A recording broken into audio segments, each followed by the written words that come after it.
Les grands titres de l'actualité, une présentation de Addict Remorquage et Transport et Mécanique, les spécialistes. Maintenant à Montmagny, c'est Addict, 234-34-61. Addict Remorquage et Transport, des professionnels qui peuvent vous aider dans une situation d'enlisement ou simple remorquage. Grâce à ses équipements de haute performance, Addict, c'est aussi le service de transport de tout genre et de mécanique. Maintenant à Montmagny, c'est Addict Remorquage et Transport au 234-3461.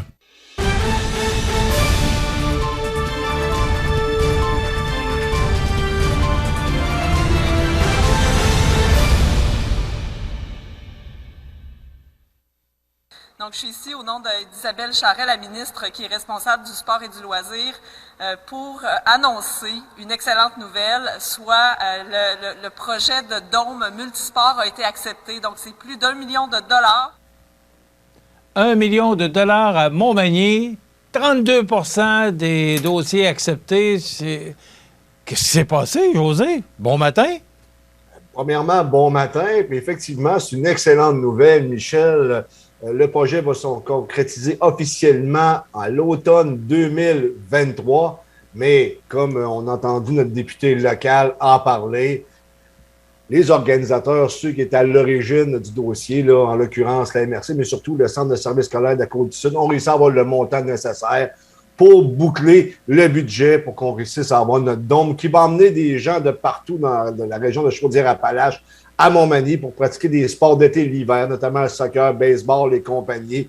C'est réellement une bonne nouvelle, Michel. Et lorsqu'on parle qu'on veut se développer, qu'on veut emmener des nouvelles familles, bien, je pense que ce projet-là en est un qui, je pense, qui démontre très bien la volonté du milieu pour emmener justement des nouvelles familles.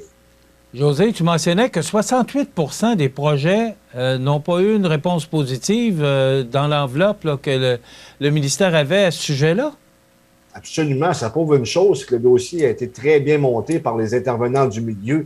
De ce que j'en ai compris, je ne pense pas qu'il y ait eu d'intervention politique, c'est-à-dire que j'ai posé la question à Marie-Ève Proulx, mais elle n'a pas semblé abonder dans ce sens-là, Michel.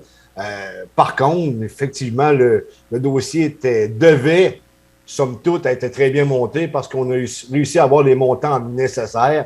Et comme tu l'as dit si bien, 32 % uniquement des projets déposés ont été acceptés, dont celui de Montmagny. Donc, excellente nouvelle. Et d'ailleurs, sur la page Facebook de Cinéma TV, Marie-Ève Proulx, qui s'est fait encore une fois critiquer par M. Corriveau et Mme Isabelle Normand, à l'effet que, puis je pense qu'elle l'avait dit également, je lui ai posé la question, elle l'avait dit sur les ondes de Cinéma TV, que ce n'était pas le dossier qu'elle préconisait. Et les deux personnes dont je viens de te parler, eux autres, il y avait pour leur dire que Marie-Ève Proulx était contre le dossier, contre le projet après ma mort. Mais je sais pas, on est en élection, on peut chercher toutes sortes de raisons, mais le principal, je pense, c'est qu'on a obtenu le montant nécessaire pour la concrétisation du projet. José, elle n'était pas contre le dossier, si je me souviens de l'entrevue à ce moment-là qu'elle nous avait parlé. C'était pas, pour elle, ce que j'ai bien compris, c'était pas une priorité, c'était pas le dossier le plus important. Elle n'en faisait pas sa priorité. Alors, plus précisément, j'ai pas Michel, compris qu'elle était contre. Là. J'ai compris plus que c'était pas un dossier important pour elle, c'était plus le complexe sportif. Là. Moi, c'est ce que j'ai compris dans son interprétation. Plus précisément, Michel, c'est ça. Elle avait pour son dire qu'il fallait mettre nos billes pour le projet de centre culturel et sportif en santé durable, alors que pour d'autres, ça n'empêchait pas de déposer les autres projets. Puis je pense que les gens avaient raison. Là, je veux dire, comme disait Wayne Gretzky, je le dis assez souvent, mais lorsque tu lances pas au but, tu rates 100% des chances de compter. On a lancé au but avec un bon lancer frappé, très bien ciblé, et on l'a eu parce qu'il y a juste 32% des projets déposés qui ont été acceptés. C'est ça. Et ce qui est important, là, c'est que c'est 1 million. Et aussi, merci à Daniel Laprise qui a mis 200 000 là-dedans. Et merci aussi au Club Richelieu qui mettent 100 000 là, tant pour le complexe sportif que pour le dôme. Alors, tout ça, ben, ce sont des points positifs. Et ça veut dire, José, là, c'est la même chose pour le complexe.